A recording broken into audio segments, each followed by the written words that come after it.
Mari kita bersaat teduh. Pertolongan kepada kita adalah di dalam nama Allah yang menjadikan langit dan bumi. Turunlah kiranya di atas kita sekalian anugerah dan damai sejahtera daripada anaknya Yesus Kristus Tuhan kita. Amin. Tetapi dia tertikam oleh karena pemberontakan kita. Dia diremukkan oleh karena kejahatan kita.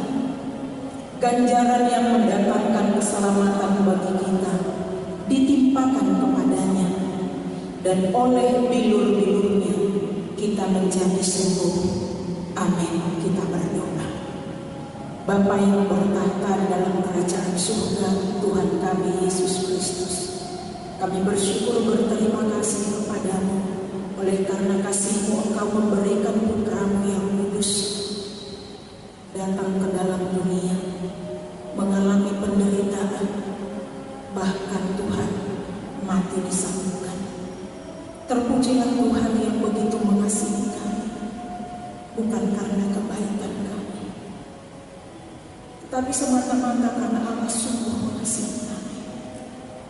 Dan kami bersyukur hari ini kami boleh Tuhan merayakan kasih Allah yang begitu besar bagi dunia ini. Dan kami percaya kasih-Mu itu juga akan memulihkan setiap hubungan. Kasih-Mu itu akan memulihkan keadaan.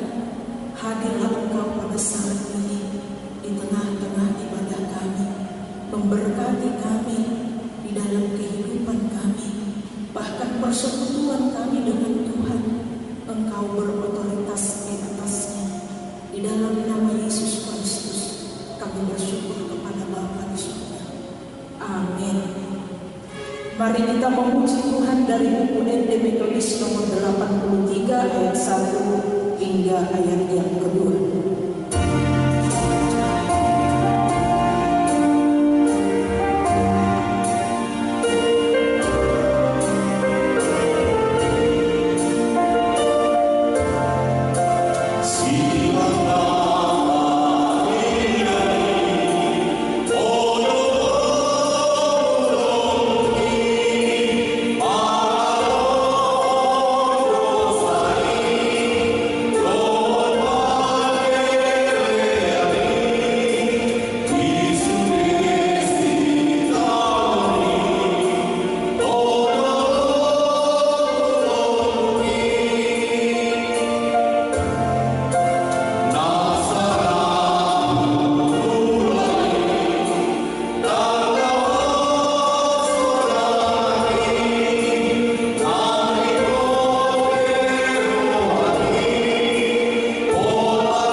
Bapa kami yang di surga, kita mulai. Bapa kami yang di surga, dikuduskanlah nama-Mu, datanglah kerajaan-Mu, jadilah kehendak-Mu di bumi seperti di surga. Berilah kami pada hari ini makanan kami yang sesungguhnya, dan ampunilah kami akan kesalahan kami, seperti kami juga mengampuni orang yang bersalah kepada kami. Dan janganlah membawa kami ke dalam pencobaan, tetapi lepaskanlah kami daripada yang jahat, karena Engkau yang mempunyai kerajaan dan kuasa dan kemuliaan sampai selama-lamanya. Amin. Kita kembali memuji Tuhan dari buku nyanyian rohani Metodis nomor 150 ayat yang pertama hingga ayat yang kedua.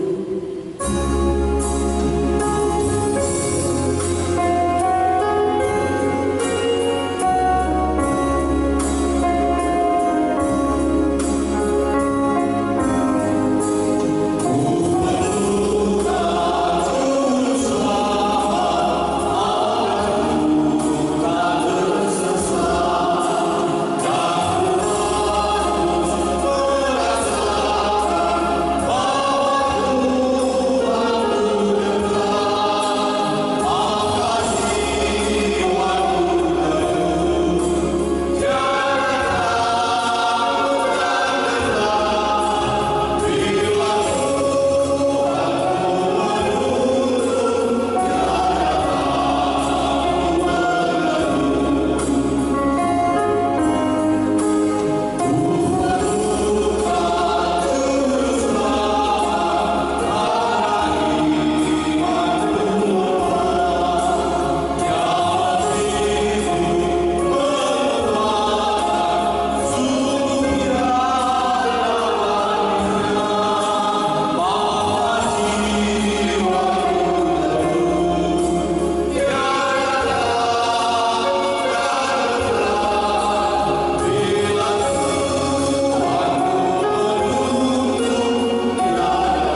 dalam nama Yesus kami berdoa.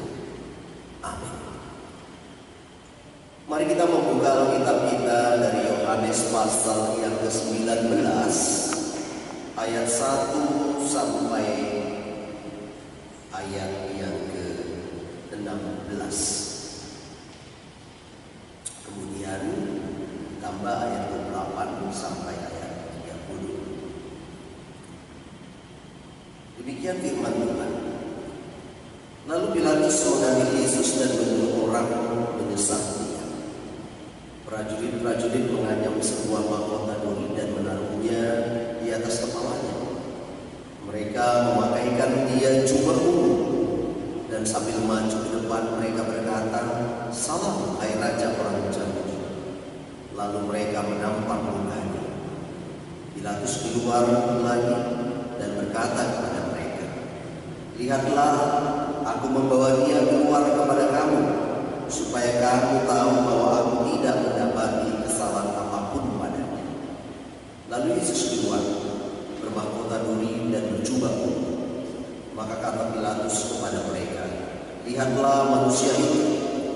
Ketika imam-imam kepala dan penjaga-penjaga itu melihat dia, berteriaklah mereka, "Salibkan dia, salibkan dia." Kata Pilatus kepada mereka, "Ambil dia dan salibkan dia, sebab aku tidak mendapat kesalahan apapun padanya." Jawab orang-orang Yahudi itu kepadanya, "Kami mempunyai hukum, dan menurut hukum itu ia harus mati, sebab ia menganggap dirinya sebagai anak Allah." Ketika Pilatus mendengar perkataan itu, bertambah takutlah ia. Lalu ia masuk pula ke dalam gedung pengadilan dan berkata kepada Yesus, "Dari manakah asalnya?" Tetapi Yesus tidak memberi jawab kepadanya. Maka kata Pilatus kepadanya, "Tidakkah engkau mau bicara dengan aku? Tidakkah engkau tahu bahwa aku berkuasa untuk membebaskan engkau dan berkuasa juga untuk menyalibkan engkau?" Yesus menjawab, "Engkau tidak mempunyai kuasa apapun terhadap aku, jikalau kuasa itu tidak diberikan kepadamu dari atas. Sebab itu dia yang menyerahkan aku kepadamu lebih besar dosa." Sejak itu Pilatus berusaha untuk membebaskan dia. Tetapi orang-orang Yahudi berteriak, "Jikalau engkau membebaskan dia, engkau bukan sahabat Kaisar. Setiap orang yang menganggap dirinya sebagai raja, ia melawan Kaisar." Ketika Pilatus mendengar perkataan itu, ia menyuruh membawa Yesus keluar, dan ia duduk di kursi pengadilan di tempat yang bernama Litostrotos, dalam bahasa Yunani Gabatan. Hari itu ialah hari persiapan Paskah. Kira-kira jam 12, kata Pilatus kepada orang-orang Yahudi, "Inilah rajamu." Maka berteriaklah mereka, "Nyahkan dia, nyahkan dia, salibkan dia." Kata Pilatus kepada mereka, "Haruslah aku menyalibkan rajamu?" Jawab imam-imam kepala, "Kami tidak mempunyai raja selain daripada Kaisar." Akhirnya Pilatus menyerahkan Yesus kepada mereka untuk disalibkan. Sesudah itu, karena Yesus tahu bahwa segala sesuatu telah selesai, berkatalah ia, "Supaya genaplah yang ada tertulis dalam kitab suci, aku haus." Di situ ada suatu bekas penuh anggur asam. Maka mereka mencucukkan bunga karang yang telah dicelupkan dalam anggur asam pada sebatang hisop, lalu mengunjukkannya ke mulut Yesus. Sesudah Yesus meminum anggur asam ini, berkatalah ia, "Sudah selesai." Lalu ia menundukkan kepalanya dan menyerahkan nyawanya. Jemaat, mari kita berdoa sekejap. Kita merenung tentang pembacaan ini tadi. Kita berdoa sekejap.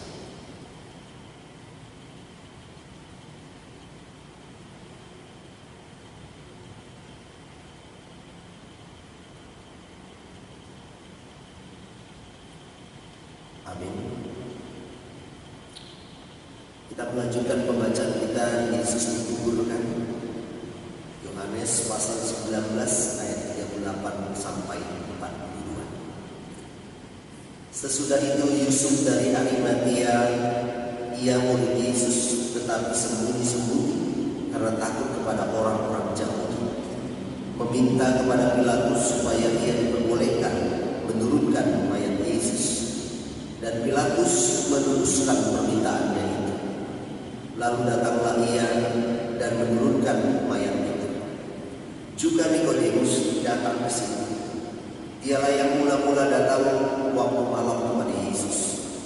Ia membawa campuran minyak mur dengan minyak kenari, kira-kira 50 kaki beratnya. Mereka mengambil mayat Yesus, mengapaninya dengan kain lenan, dan membumbuinya dengan rempah-rempah menurut adat orang Yahudi bila menguburkan mayat. Dekat tempat di mana Yesus disalibkan ada suatu taman, dan dalam taman itu ada suatu kubur baru yang di dalamnya belum pernah dimakamkan seseorang. Karena hari itu hari persiapan orang Yahudi, sedang kubur itu tidak jauh letaknya, maka mereka meletakkan mayat Yesus ke situ. Amin.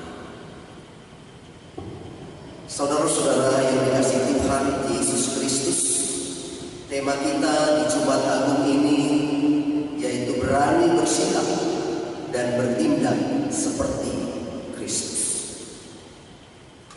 Biasanya banyak orang pergi ke taman untuk melihat tanaman yang indah, menghirup udara sejuk, jauh dari keramaian, beristirahat, menghilangkan berbagai kepenatan atau keletihan setelah sibuk dengan berbagai pekerjaan. Yesus juga melakukan hal itu bersama murid-muridnya. Di taman tersebut, Tuhan Yesus biasa menggunakannya sebagai tempat duduk atau tempat untuk berdoa. Namun, siapa mengira bahwa taman yang sunyi itu menjadi awal dari penderitaan Yesus Kristus. Jenazah Yesus pun dikuburkan di suatu tempat yang berada di taman milik salah seorang pengikutnya. Tentu si pemilik taman memiliki hubungan yang sangat dekat dengan Yesus, sehingga ia menyerahkan taman yang mereka miliki untuk kubur Yesus. Saudara-saudara, kalau kita perhatikan bahwa tidak ada murid-muridnya yang berani mendekati untuk menemani ketika Yesus mengalami penyiksaan, tidak ada yang berani. Para murid hanya melihat dari kejauhan. Mungkin mereka tidak tega melihat penderitaan Yesus yang diperlakukan seperti seorang yang jahat, diolok-olok.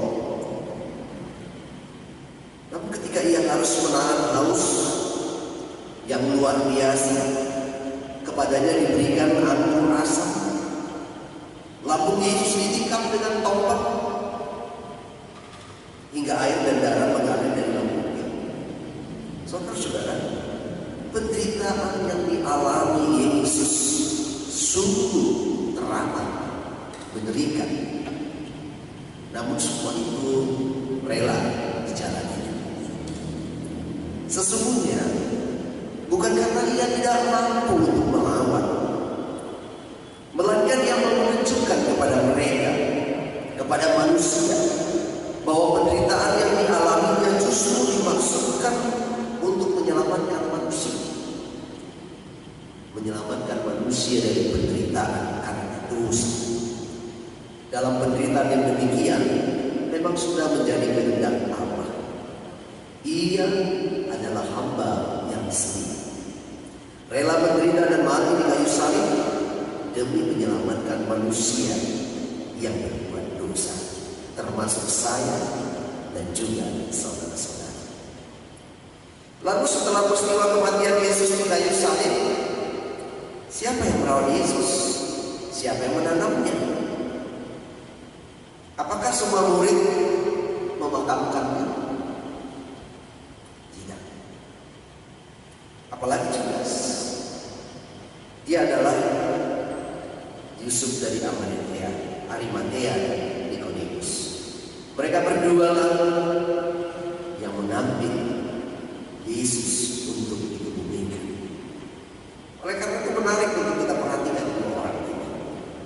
pertama Yusuf dari Arimatea.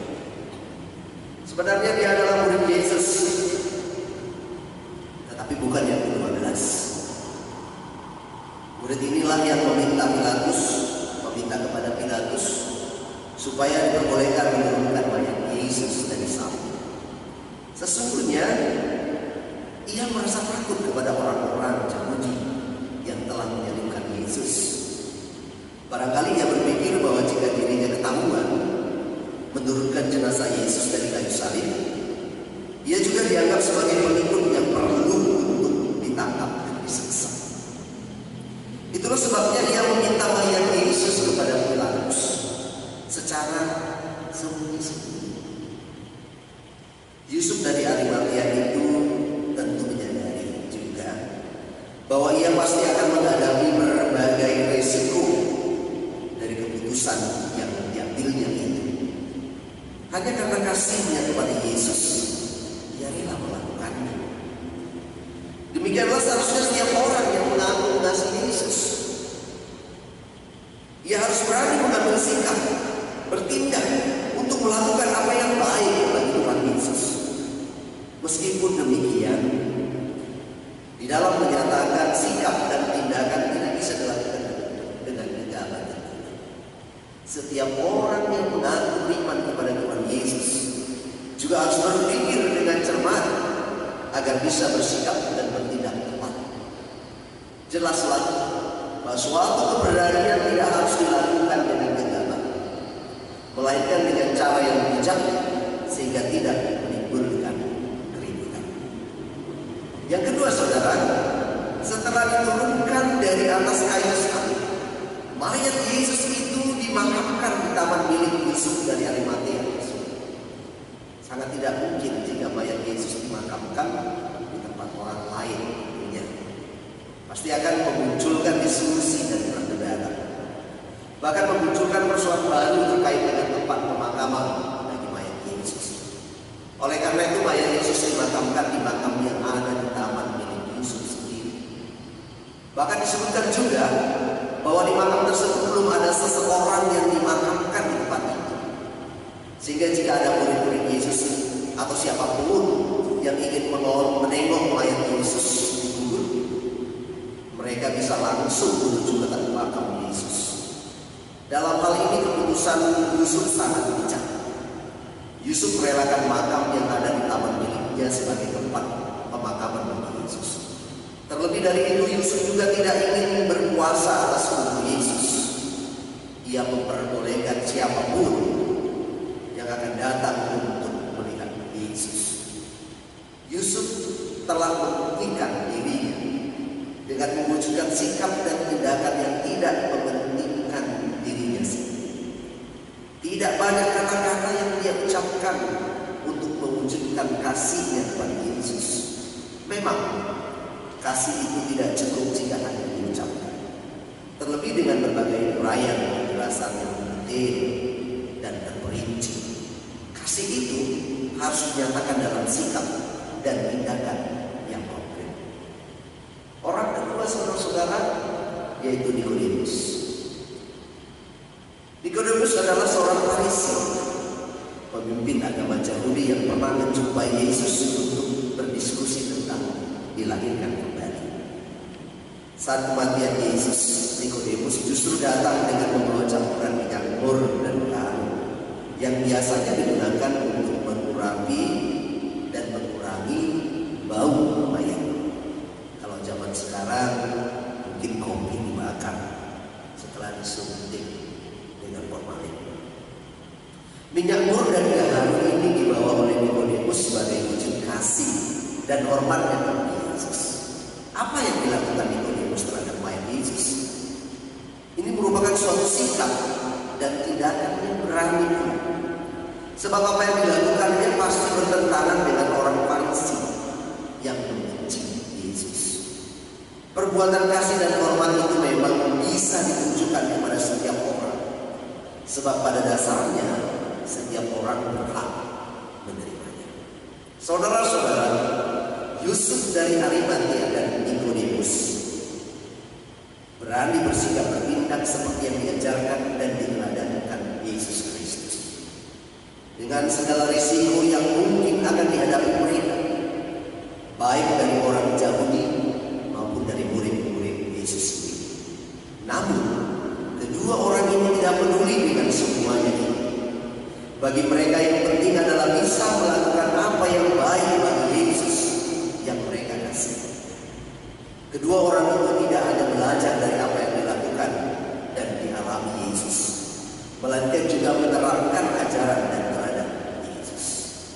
Saudaraku, memang tidak mudah untuk melakukannya, sebab pergumulan dan tantangan yang dihadapi tidaklah ringan.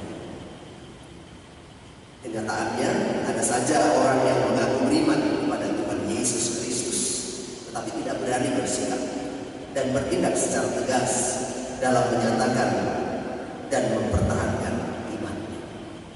Bahkan identitas diri sebagai orang yang beriman kepada Tuhan Yesus Kristus sendiri pun tidak berani diungkapkan dengan tegas. Padahal Tuhan Yesus Kristus telah mengajarkan dan memberikan teladan tentang keberaniannya dalam menyatakan suatu kebenaran. Lalu bagaimana dengan kita? Bagaimana dengan saudara di rumah? Kita pun harus berani bersikap dan bertindak seperti Tuhan Yesus Kristus bertindak untuk kebenaran. Amin. Mari kita berdoa. Terima kasih Bapa buat firman-Mu, mengajakkan kami untuk mau meniru Yesus, berani bertindak yang benar.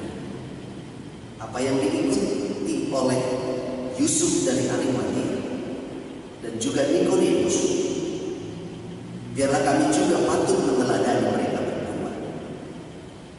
Bapa, ampunkanlah dosa-dosa kami, dan kami berterima kasih kepada-Mu telah memberikan anak-Mu Yesus Kristus yang mati tersalib untuk menebus dosa-dosa kami. Terima kasih Yesus atas penebusan, dan biarlah Roh Kudus tetap mengajarkan kami melakukan kasih dalam dunia ini. Demi Yesus Kristus kami berdoa. Amin. Saatnya kita akan mengumpulkan persembahan. Kita menyanyikan pujian bagi Tuhan, suci, suci, suci.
Terpuji Engkau Bapa yang sudah memberikan firman-Mu bagi kami, seperti Kristus yang memberikan dirinya dengan rela, setia, dan taat, bahkan taat sampai mati di kayu salib.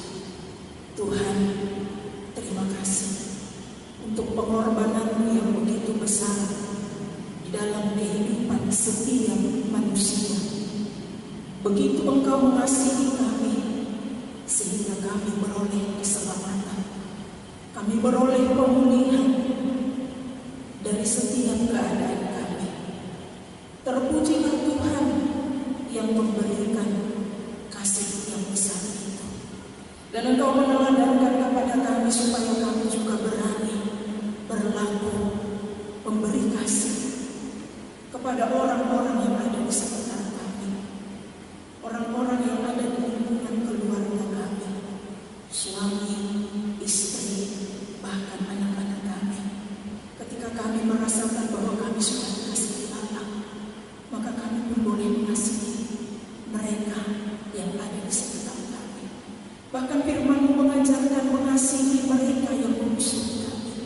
Itulah pengajaran kasih yang luar biasa yang Yesus teladankan bagi kami setiap orang yang mengaku percaya bahwa Yesus adalah Tuhan dan Juru Selamatnya.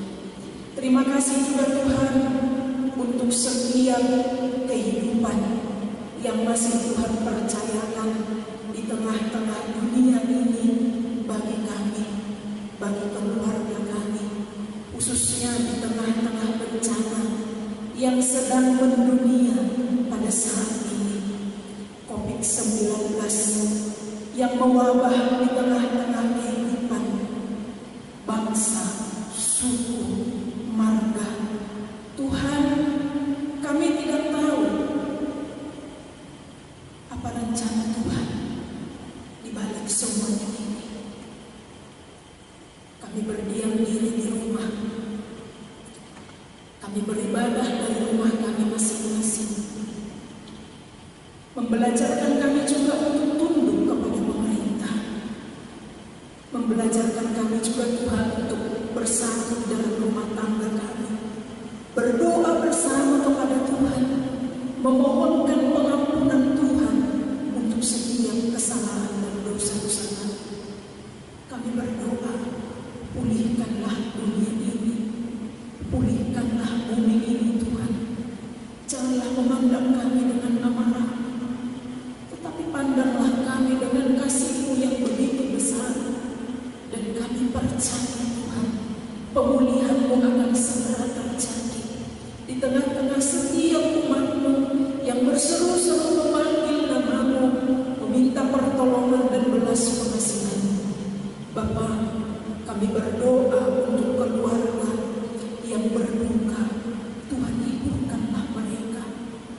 Kami berdoa bagi mereka yang berjuang di garis depan, para medis, tenaga kesehatan. Tuhan lindungi mereka, Tuhan tolong mereka, benteni mereka dengan kuasa Tuhan, sehingga pengorbanan mereka boleh membuahkan hasil. Biarlah Tuhan setiap orang boleh bekerja sama di dalam memutus rantai penyebaran virus ini. Kami menyerahkan setiap orang-orang yang percaya, setiap keluarga, supaya membangun sebuah doa di dalam rumah tangga kami masing-masing. Karena Engkau berkata, di mana 2-3 orang berkumpul di dalam nama-Mu, Engkau hadir di sana. Dan kami percaya Tuhan, dengan kehadiran-Mu maka pemulihan akan terjadi di tengah-tengah dunia ini, di tengah-tengah bangsa, khususnya Tuhan bangsa Indonesia. Kami berdoa untuk Kabupaten Masahati. Tuhan, Engkau membentengi kami, Engkau memulihkan kami. Biarlah Engkau memberikan hujan pertobatan di tengah-tengah saat ini Tuhan. Setiap orang-orang percaya benar dan sungguh melakukan imannya dalam hidupnya. Setiap hamba-hamba Tuhan benar dan sungguh melakukan tugas dan tanggung jawabnya. Setiap kepala keluarga mengaku seperti imam di dalam rumah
kasih Bapa yang baik. Inilah doa dan harapan kami yang kami percaya Tuhan akan melawan kami dan pemulihan akan terjadi di tengah-tengah kehidupan kami. Setiap keluarga akan dipulihkan, setiap masyarakat akan dipulihkan, bangsa dan negara kami bahkan dunia ini kami menyerahkan ke dalam tangan pengasihan-Mu, karena kami percaya di dalam Yesus ada kemenangan, di dalam Yesus ada kekuatan, di dalam Yesus ada keberanian, bahkan di dalam nama Yesus Kristus kami beroleh keselamatan. Terpuji termulialah Engkau Bapa kekal selama-lamanya. Jadilah kehendak-Mu dalam setiap doa-doa kami. Amin.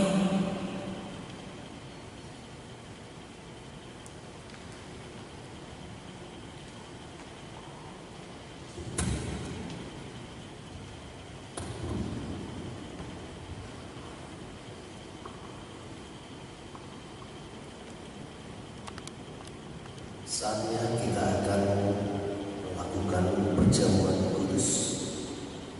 Kami dari gereja ini menyampaikan secara simbolik, namun kita tetap di rumah melakukannya dengan seadanya.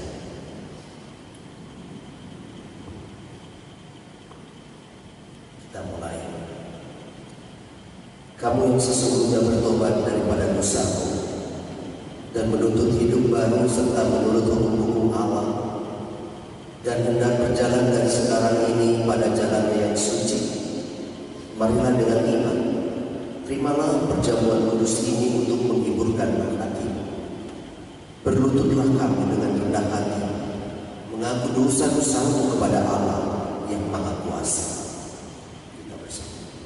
Allah yang Maha Kuasa, Bapa Tuhan kami Yesus Kristus, yang menjadikan semesta alam, hakim segala manusia, dengan sedih hati kami mengaku banyaknya dosa-dosa dan kejahatan yang selalu kami perbuat melawan Tuhan dengan pikiran kami. Hati kami sangat sedih dan menyesal mengingat kesalahan itu, dan dengan sungguh-sungguh kami berdoa, kasihanilah kami yang banyak berkasihan. Ampunilah kami, tolonglah kami dari saat ini, agar kami dapat menghormati dan memuliakan nama-Mu demi Yesus Kristus Tuhan kami. Amin. Allah yang Maha Kuasa, Bapa kami yang di surga, karena besar kasih-Mu, Engkau menjanjikan keampunan dosa kepada semua orang yang kembali kepadamu dengan pertobatan dan iman yang benar. Kasihanilah kami, ampunkanlah dan lepaskanlah kami dari segala dosa kami, teguhkanlah dan kuatkanlah kami dalam segala kebaikan, dan bawalah kami kepada hidup yang kekal demi Yesus Kristus Tuhan kami. Dengarlah apa yang dikatakan dalam Alkitab pada mereka yang merendahkan hatinya dan bertobat. Jikalau barang seorang berbuat dosa, maka kita ada seorang juru syafaat kepada Bapa, yaitu Yesus Kristus yang benar itu. Dan ialah menjadi kurban perdamaian, bukan karena dosa-dosa kita saja, melainkan karena dosa seisi dunia ini juga. Angkatlah hati. Kami mengangkat hati kami kepada Tuhan. Biarlah kita berterima kasih kepada Tuhan. Memang selayaknya kita berbuat demikian. Memang selayaknya, benar dan wajiblah kami pada setiap saat dan pada setiap tempat mengucapkan syukur padamu ya Tuhan, Bapa kami yang kudus, yang Maha Kuasa, Allah yang kekal. Sebab itu bersama dengan malaikat-malaikat dan bala tentara sorga kami puji dan besarkan nama-Mu yang mulia ini, dan selalu memuji Tuhan serta berkata, Kudus, kudus, kudus, Allah Tuhan Sarwa sekalian alam, penuhilah surga dan bumi dengan kemuliaan. Bagimulah ya Tuhan yang Maha Tinggi. Amin. Mari kita berdoa.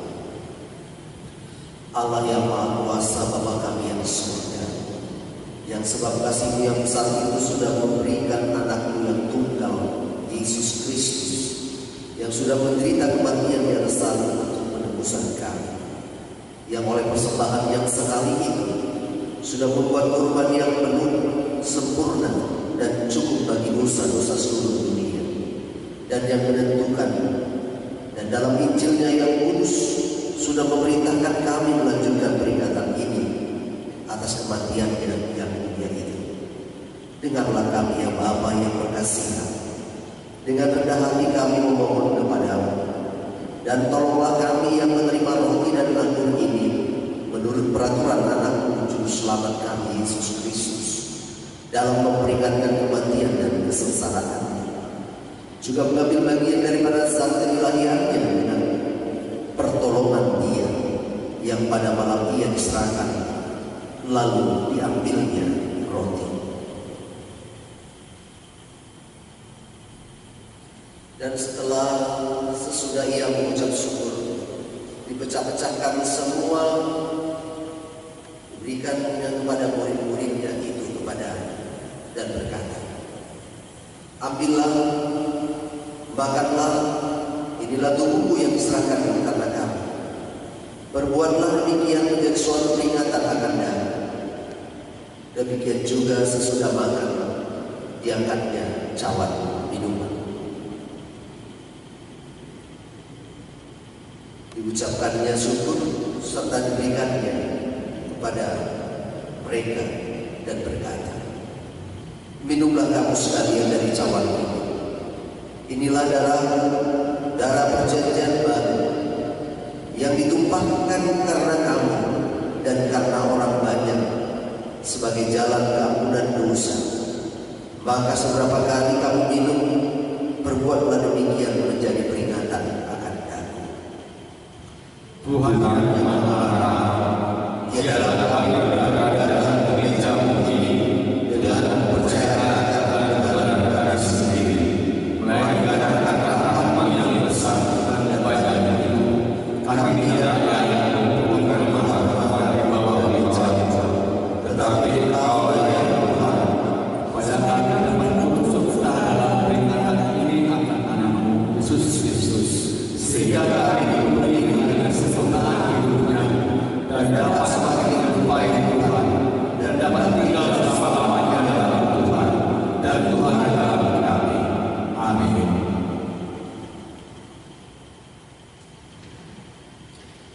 Yesus berkata, inilah tubuhku yang diserahkan karena kamu. Ambil dan makanlah ini menjadi suatu peringatan akan Kristus yang mati karena engkau, dan hendaklah Ia menjadi makanan rohani bagimu melalui kepercayaan dan dengan ucapan syukur. Amin.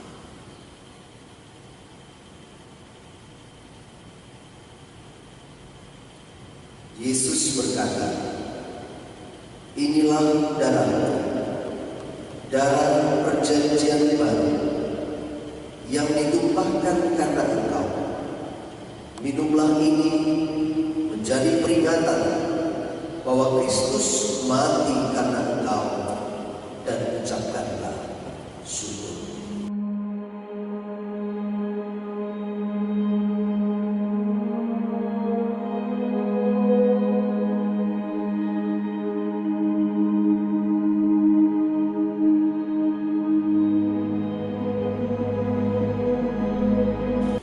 Ya Tuhan Bapa kami yang di surga, hamba-hamba-Mu di dalam ini memerlukan darah-Mu sebagai Bapa kami untuk menerima persembahan puji-pujian dan syukur kami. Dengan rendah hati kami memohon kepada-Mu supaya kami dan seluruh gereja-Mu dapat mendapatkan ampunan atas dosa-dosa kami dan seluruh kebajikan yang lain daripada kesalahan-Nya. Demi jasa-jasa dan kematian anak Yesus Kristus dan demi percayaan darahnya, di sini ya Tuhan, kami bersama dan menyerahkan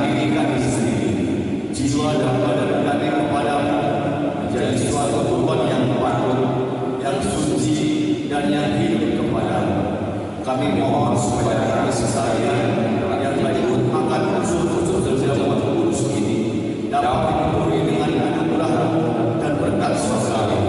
Dan walaupun kami tidak kaya oleh sebab usaha-usaha kami, mengorbankan sesuatu kepadamu, kami mohon kepadamu menerima kewajiban dan pelayanan kami ini bukan oleh sebab saja kami sendiri, melainkan oleh sebab ampunan dosa-dosa kami. Demi Yesus Kristus Tuhan kami, demi Dia dan sesudah Dia dalam persekutuan dengan Roh Kudus, kami menghormati dan memuji Engkau yang Bapa yang Maha Kuasa sampai selama-lamanya. Amin.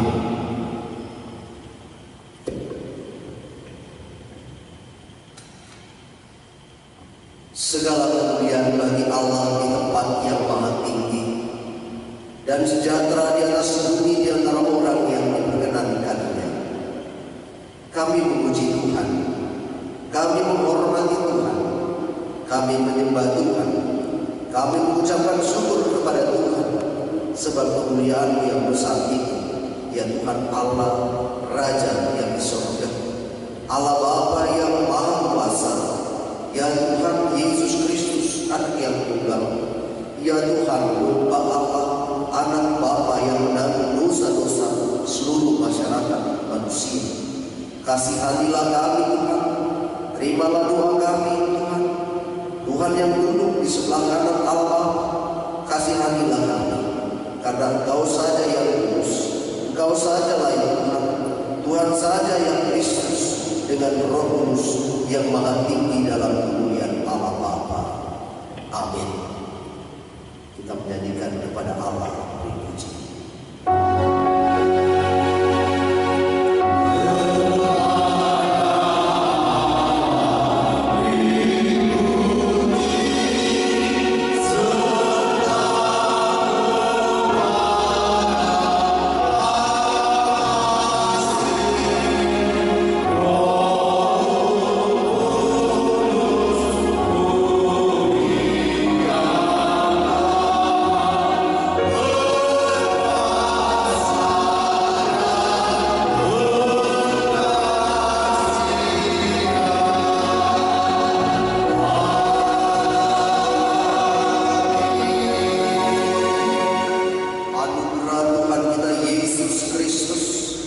Kasih sayang Allah Bapa dan persekutuan dengan Roh-Nya yang kudus, Dialah yang menyertai kamu sekalian, memberkati hari ini sampai selama-lamanya.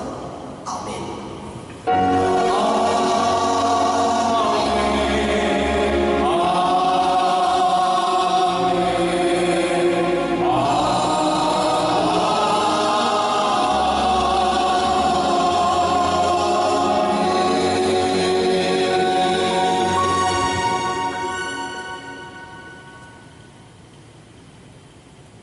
Shalom, selamat Jumat Agung bagi kita. Tuhan memberkati. Horas.